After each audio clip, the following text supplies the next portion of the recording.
C'est marqué celui qui a une femme qui est mauvaise, alors il ne va pas en enfer. Pourquoi il a eu l'enfer ici sur terre? Tu réagis bêtement évidemment, tu cries ou tu fais de la tête ou n'importe quoi, d'accord? L'autre aussi va réagir. Ce sont les cœurs qui réagissent. La tête, elle dit, tu ne réagis pas. Égo surdimensionné, tout le monde.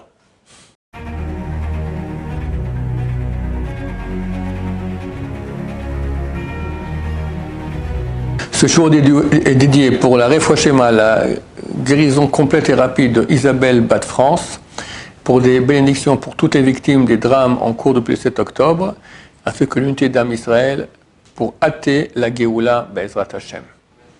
La question de Meir. Comment améliorer ses traits de caractère dans le temps? Comment améliorer ses traits de caractère dans le temps? C'est de quoi dans le temps? De façon solide, quoi. Solide, voilà. Il y a un seul moyen. La lecture du Moussar. Le Moussar, ce sont des livres qui ont été écrits à cet égard pour réveiller la personne, à servir Dieu mieux, mais surtout à changer ses traits de caractère. Il faut comprendre que l'homme naît mauvais. Il y avait un pauvre type, il s'appelait Jean-Jacques Rousseau, originaire de ma ville de naissance, Genève, qui a dit que l'homme naissait parfait et que la société le gâtait. C'est un pauvre type. La Torah dit le contraire, et on voit le contraire. Un enfant, il n'est pas de mauvaise midote, il est complètement égoïste. Il voit une belle voiture chez un autre, il le pousse, il prend la belle voiture, il prend un problème. C'est parce que c'est le vol, il y a lui avant tout. Quand il mange, s'il ne reçoit pas tout de suite ce qu'il veut manger, il se met à hurler. Et quand il mange là, avec la deuxième main, déjà il tient ce qu'il va manger après. Le Ben Ishraï, il écrit dans les lois, il y a toute une paracha, il dit comment se comporter à table. Il dit quand tu prends avec une fourchette, tu ne te sers pas une deuxième fois avant que tu aies avalé. C'est très dur, parce que nous tous, on est des grands enfants. Alors, tu manges déjà, très vite, tu te sers déjà, tu te prépares déjà, essayez, vous verrez, c'est très dur. On a une tava, on a une envie comme ça. Donc l'enfant, il naît mauvais. Et on essaie de l'éduquer. Et ça finit assez vite, quoi. On lui enseigne à ne pas crier pour tout. On enseigne à ne pas mettre les doigts dans le nez. Ça s'arrête à peu près pour là. Alors qu'il y a tellement plus à faire. Où on voit ça? Aujourd'hui, dans le cadre des couples. Aujourd'hui, beaucoup de jeunes n'osent plus se marier.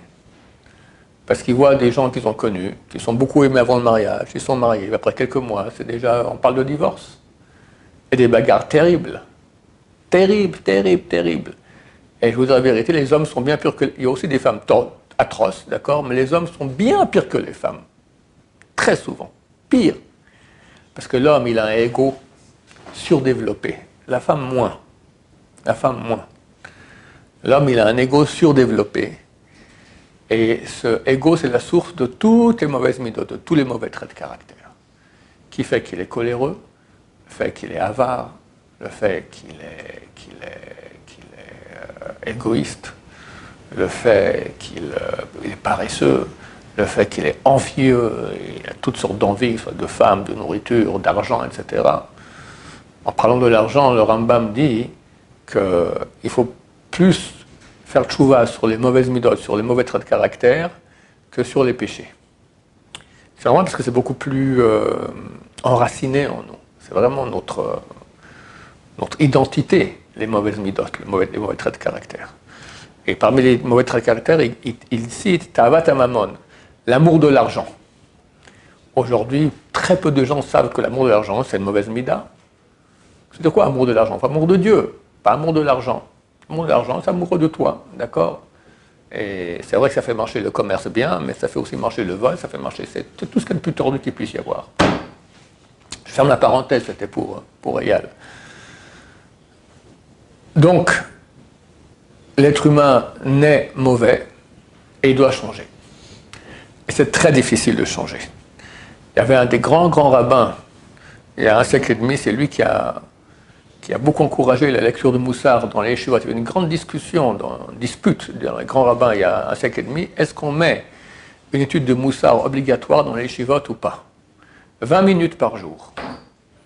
Et qui ont dit non, en aucun cas, Bitul Torah. Quoi, tu peux faire de la Gemara, tu vas faire du Moussar. Tu es la Gemara. Et d'autres ont dit, c'est fini mon cher ami. Quelqu'un a écrit sur Abraham Kanievski que lui, il a pris le Moussar dans la Gemara. C'est Abraham Kanievski, d'accord, il était Torah de A à Z. Mais nous, ce n'est pas le cas. Donc il faut, aujourd'hui c'est accepté par tout le monde, il faut au moins 20 minutes de Moussar par jour. Moussar, ce sont des livres qui ont été écrits afin que la personne apprenne surtout, et aussi ton service par rapport à Dieu, mais surtout par rapport à ton prochain, arriver à changer tes mauvais traits de caractère. D'ailleurs, aussi envers Dieu, c'est aussi très souvent, c'est la paresse qui nous empêche de servir Dieu, d'accord? Donc il y a un travail énorme à faire, énorme. Et le seul moyen, c'est aviver notre conscience par rapport à nos envies. Il y a deux parties en nous. Il y a la tête et il y a le cœur. La tête, c'est ce que je comprends qui est juste. J'ai compris que la Torah, elle est vraie. J'ai compris qu'il y a un but à la vie. J'ai compris qu'il ne faut pas perdre son temps. Ok. Donc je me dis, je vais commencer à pratiquer la Torah.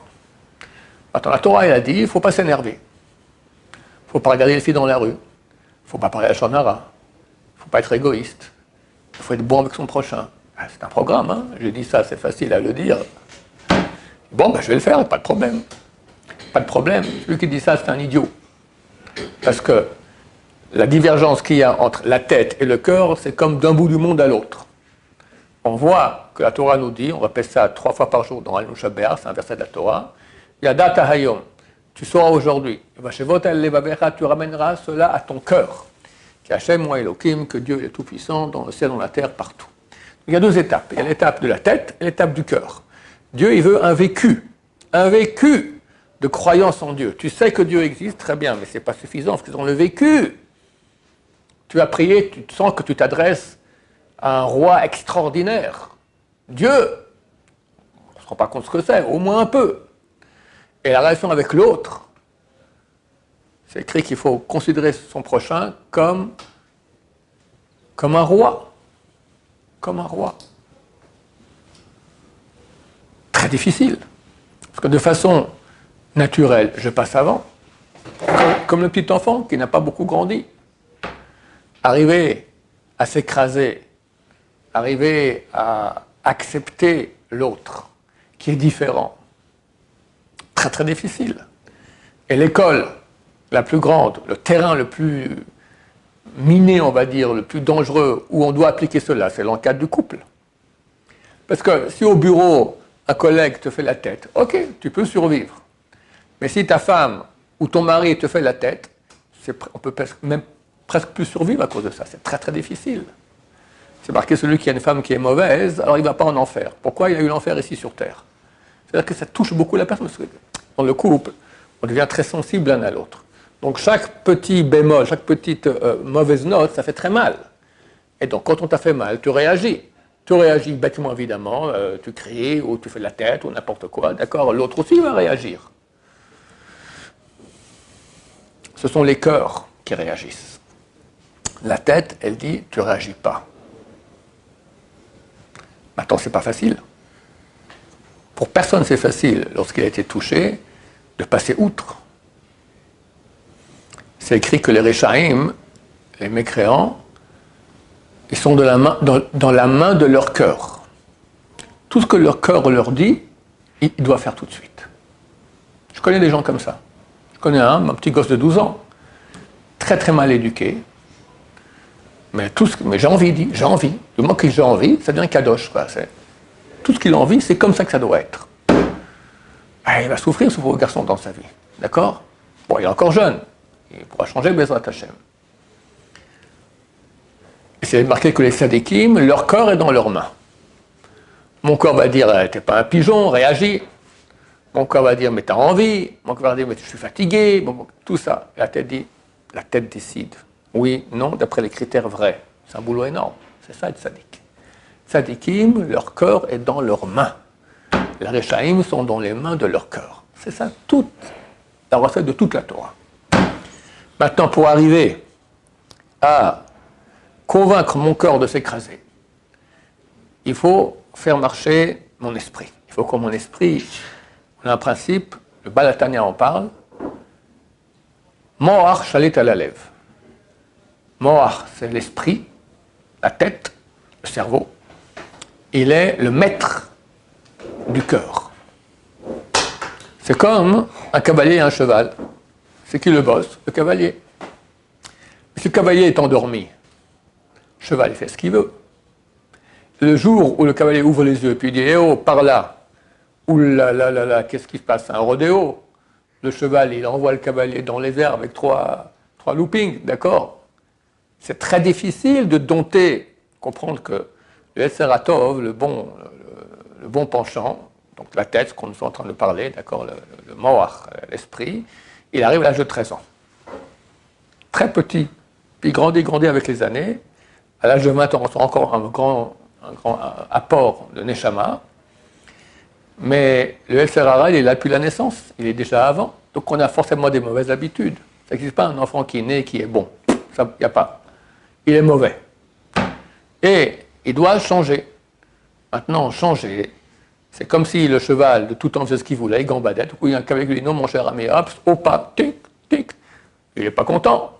Donc il y aura des résistances. Pour faire un travail continu de domptage du corps, du cœur. Et ça, le seul moyen, c'est du moussar quotidien. Et pas simplement lire, mais s'imprégner et rentrer, et après, durant la journée, voir les cas dont le moussar m'a parlé et appliquer. C'est le seul moyen. Baruch Hashem qu'on peut y arriver. Parce que, comme j'ai dit, il y a ce principe que la tête, elle est maître du cœur. Si on va activer la tête, et on va réfléchir, et on va voir ça ne va pas, il faut changer là, il faut changer là. Et c'est bien aussi même de verbaliser, de dire des choses. Par exemple, tu es jaloux.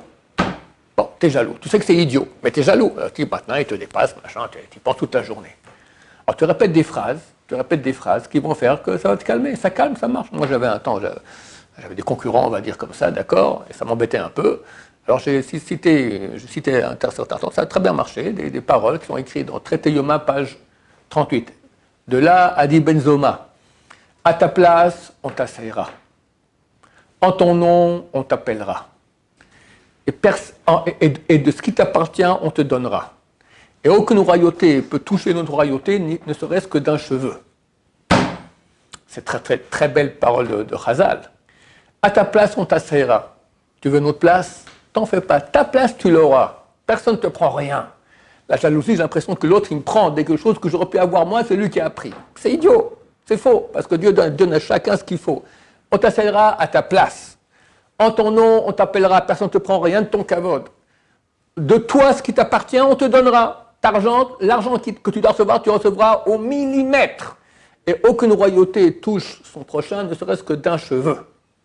Tu répètes ça plusieurs fois par jour, à haute voix. Ça fait forcément un effet sur le cœur. Alors le gros jaloux, il faudra peut-être répéter ça 10 000 fois. Le moins, 1000 fois, ça suffira. Mais se dire, il ne faut pas être jaloux, il ne faut pas être jaloux, ça va être difficile. Il faut verbaliser des phrases qui vont dans le sens de ce qu'on veut accéder, la mida, la qualité d'âme qu'on veut, le trait de caractère qu'on veut avoir, nous donner une phrase logique qui montre qu'effectivement ce que dit la tête est juste. Au bout d'un moment, le cœur il est convaincu. Donc, agir ainsi, avec le moussar quotidien, et normalement, ça fait son effet. Évidemment, ce n'est pas facile. Ce grand rabbin a dit, un siècle et demi, j'ai commencé à dire, je n'ai pas pu finir, qui, à son époque, il y a eu donc, cette grande divergence d'opinion entre les rabbins, est-ce qu'on met 20 minutes de moussar ou pas dans les yeshivot, ça s'appelle le Rav Israël Salanter. Son vrai nom, c'est Lipkin, mais il était de Salanter, donc on l'appelle Salanter. Et il a écrit beaucoup sur le moussar, c'est un très, très, très grand du moussar. Et il a dit, c'est plus facile de finir tout le chasse, tout le Talmud, plutôt que de changer une seule mida.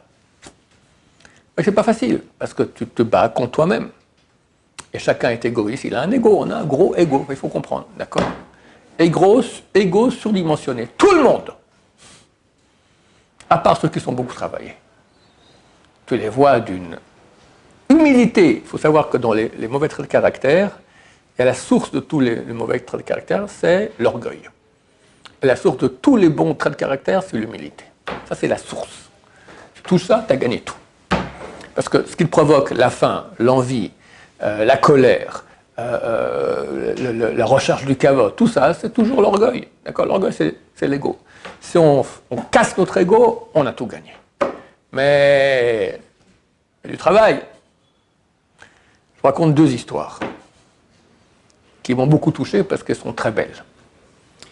À la même époque du Rav Israël Salanter, il y avait un très grand sage d'Israël qui s'appelle Rabbi Yitzhak Blazer.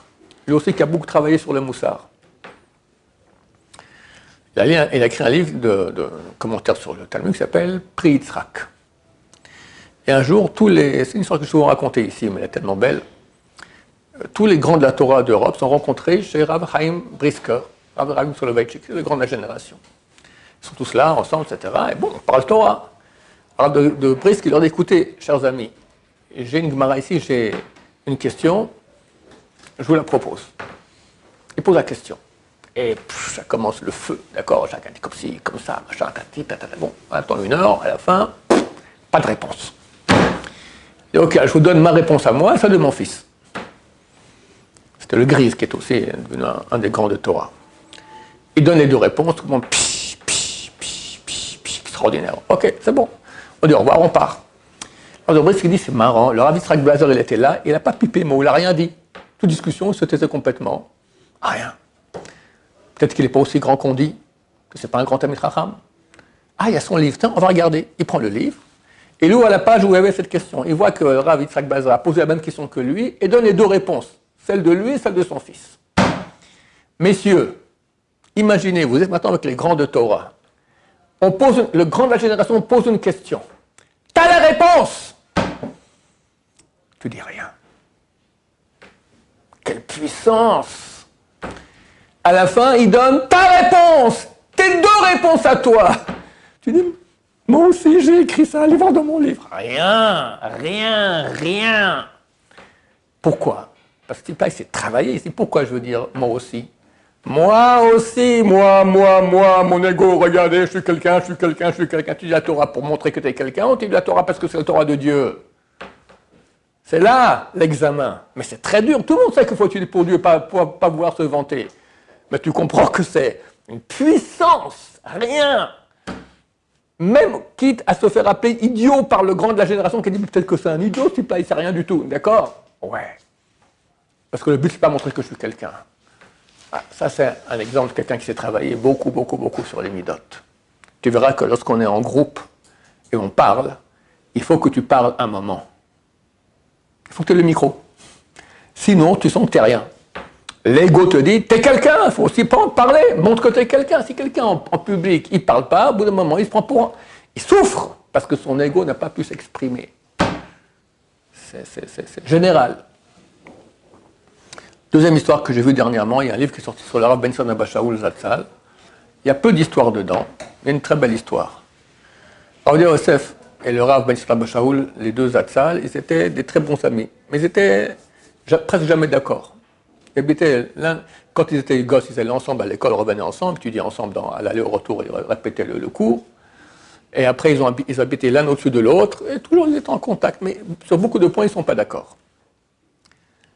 C'est évident, moi je ne sais pas, mais c'est évident qu'il y avait sûrement une concurrence entre eux. Mais ils ont travaillé qu'il n'y ait pas de concurrence. Et ils s'aimaient beaucoup les 2. Le Rav Ben Sion Abba Shaul Zatzal est devenu Rosh Yeshiva de Porat Yosef. Un jour, le Rav Yosef se balade dans la région de Porat Yosef, il doit prier Mincha. Il rentre dans la Yeshiva pour aller prier Mincha. Le Rav Ben Sion Abba Shaul est au milieu de la Yeshiva, au bout du mec Mincha, il le voit rentrer, il se lève, il court vers lui, il le prend comme ça par le coude, il l'amène à la place. Au Mizrach, c'est les places des gens honorables, à côté de l'armoire où on met le Sefer Torah. Maintenant, il y a plusieurs places. C'est normal qu'on ait assis à le Rav Yosef là-bas, et c'est normal que Rav Ben Sion Abba Shaul s'assied à côté de lui en tant que Rosh Yeshiva. Et bien, il s'est assis avec les élèves. Du genre, je n'ai même pas le droit de m'asseoir à côté de toi, tellement tu es grand en Torah. C'est extraordinaire. Le type qui a écrit le livre, c'est un élève là-bas. Il dit qu'à la yeshiva, il a très très peu d'argent. Pour Yosef, c'est une joie qui est très pauvre. Il dit, mais comment on peut quitter la yeshiva en tant qu'avray quand il reçoit une petite paye mensuelle? Quand on voit des exemples pareils. quand tu vois comme ça l'humilité de la personne. Il y a eu des yeshivot ici en Israël, Hachem Ishmor, lorsque le Rosh Yeshiva est décédé, il y a eu des bagarres, encore jusqu'à aujourd'hui, énormes. Ça, il y a une dissension, les yeshivot sont devenus deux yeshivot, l'une est contre l'autre, ils parlent, machin, tout ça, chacun voulait hériter, d'accord. Le Rosh Yeshiva de Porat Yosef s'appelle le Rav Ezra Atiyeh. C'était le Rav de Rav Yosef et du Rav Ben Sodam Bashaoul. Un beau jour, il est décédé. Bon, le Rav Yosef n'était plus à la Yeshiva, lui écrivait ses livres, etc. Mais il y avait là-bas des enseignants. Il y avait le Rav Ben Sodam Bashaoul, qui était vraiment le élève du Rav Ezra Atiyeh, et un autre qui était le meilleur ami, on peut dire, de Rav Ben Sodam Bashaoul, c'était le Rav Yudat Tzadka. Et c'était clair qu'un des deux serait l'héritier du titre de Rosh Yeshiva, maître de la Yeshiva. Commence une bagarre terrible entre les deux. Alors, même si on est dit au Rav Yudat Tzadka, le Rosh Yeshiva, ça sera toi. Toi. Non, toi. À la fin, le Rav Yudat Tzadka dit au Rav Ben Sodam Bashaoul, écoute, toi, tu es un posek. Tu fixes la halakha. Moi, je ne suis pas posek. Donc, à toi revient l'honneur d'être Rosh Yeshiva. Rav Ben Sodam Bashaoul lui dit, tu as raison, je suis posek. C'est moi qui tranche la halakha, je tranche la halakha, que c'est toi qui seras le Rosh Yeshiva. Et comme ça a été. Le Rav Yudat Tzadka a eu une Rosh Yeshiva. Quand il est décédé, le Rav Ben Sodam Bashaoul l'a remplacé. Aujourd'hui, c'est le fils de Rav Yudat Tzadka, Rav Moshe Tzadka, qui est le Rosh Yeshiva de Porat Yosef. Mais tu vois à quelle humilité, combien c'est beau. Et tout ce qui nous pourrit la vie, et pourrit les couples, et pourrit tout, l'ego. Il faut le ratatiner en petits morceaux. C'est pas facile. Or, beaucoup d'études de Moussard, et dans la vie, tu t'écrases, il faut apprendre à s'écraser. Dans 2 semaines, messieurs, ce matin, à cette heure-ci, on est en train d'écouter le chauffard. On a déjà commencé Moussaf, le Rosh Hashanah. Que je vous dis, ça me fait des frissons. Comment réussir le jour du jugement qui est terrible pour qu'Hachem nous juge favorablement? La Gemara traité Rosh Hashanah, page 17, donne un système D, un patent. Système D, comment réussir le jugement? C'est certain que tu es jugé favorablement. Vous voulez le truc? Alors je vous le dis. C'est écrit, c'est un verset dans Micha. Envers Nosé Avon, Vover al Pesha. Dieu, les Nosé Avon, il pardonne le péché. Vover al Pesha, et il efface l'offense. Dieu pardonne le péché. La Gemara, elle fait une dracha, elle donne un sens allégorique à cela. Elle dit comme ça. À qui Dieu pardonne le péché, Nosé Avon, les miches Vover al Pesha, celui qui va effacer les offenses. On t'a offensé, ta femme va te faire voir, d'accord?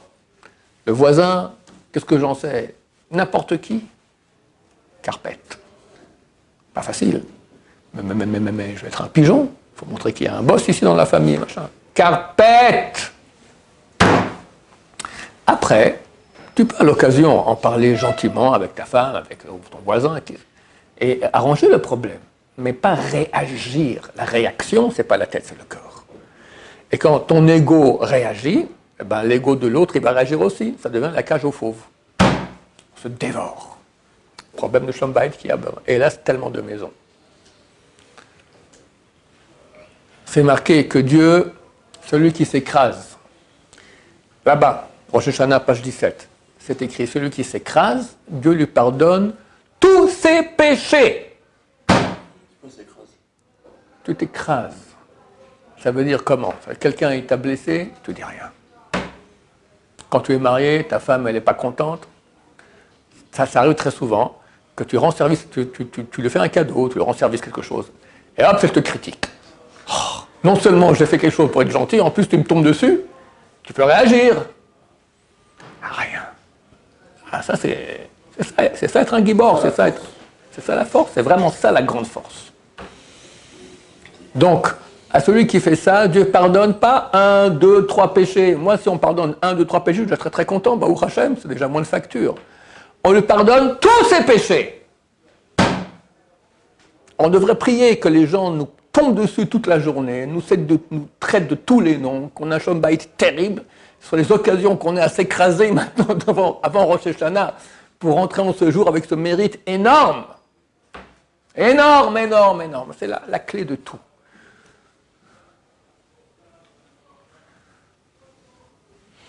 Un jour, un Rav qui a une shiva américaine, il vient voir, il est en Israël, mais pour des Américains. Il vient voir le Rav Steinman. Il lui dit, j'ai un élève qui part demain en Amérique, il doit se marier. Mais on n'a pas fait une formation pour mariage. Qu'est-ce que je lui dis? Il faut que vous me donniez trois bons conseils. Rav Steinman lui a dit 3 bons conseils. 1, s'écraser. 2, s'écraser. 3, s'écraser.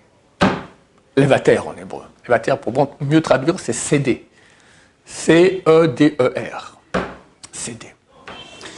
Le Rav Steinman a dit très souvent, il a dit, il y a un verset, j'étais jeune et j'ai vieilli, jamais vu un sadique abandonné. Alors il disait comme ça, jeune j'ai été et j'ai vieilli. Mais l'oreille n'a jamais vu, mevater, mafsid, quelqu'un qui cède, qui perd à cause de cela. Quand tu cèdes, tu crois que tu perds. Parce que tu étais touché, il faut que j'ai mon statut, je dois montrer qu'il y a un maître de maison dans cette maison, etc. Je ne suis pas n'importe qui, ton ego qui va te faire toutes sortes de bonnes raisons. Tu as l'impression que tu perds.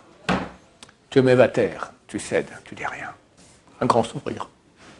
J'ai jamais vu, dit le Rav Steinman, le grand génération mort à l'âge de 106 ans. J'étais jeune, j'ai vieilli, j'ai jamais vu quelqu'un qui, en cédant, il a perdu à cause de ça. Toujours on gagne.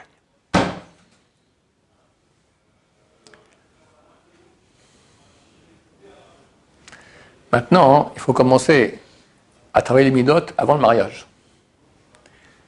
C'est comme les soldats.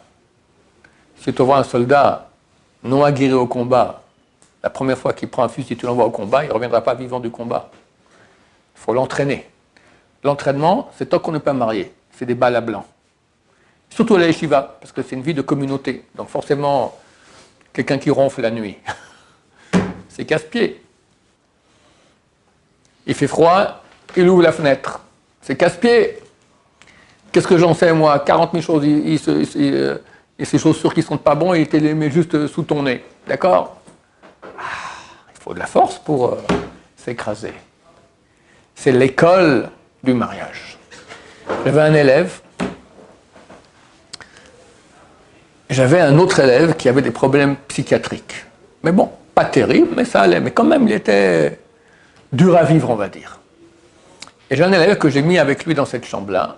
Et cet élève m'a dit, très souvent, il m'a dit, je veux changer de chambre, c'est trop dur avec lui. Il dit, je te laisse là-bas, entraînement pour le mariage. Il a accepté. 10 ans plus tard, il est venu me voir ici, il m'a dit, sachez, sans votre entraînement pour le mariage, j'aurais déjà divorcé 3 fois. Donc, il y a un apprentissage avant le mariage, à apprendre à s'écraser. Et ça sera très peu par rapport à la réalité, comme le combat qu'il y a dans la base en tant qu'entraînement, c'est toujours beaucoup moins que le vrai combat.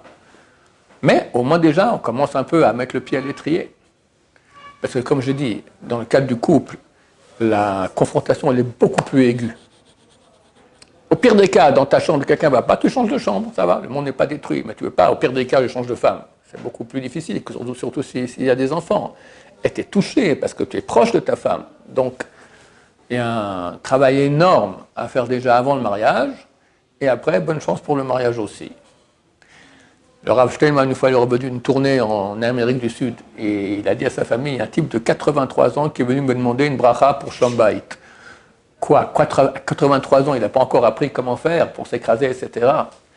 Si on tient à les premières années, après, on prend le bon pli. Mais c'est dommage pour toutes les larmes et toutes les souffrances qui ont lieu. Si on apprend à être quelqu'un qui est mévater, qui s'écrase, alors il y a beaucoup de bonheur dans le couple, Bezrat Hashem. Baruch Adonai, l'olam, amen ve amen.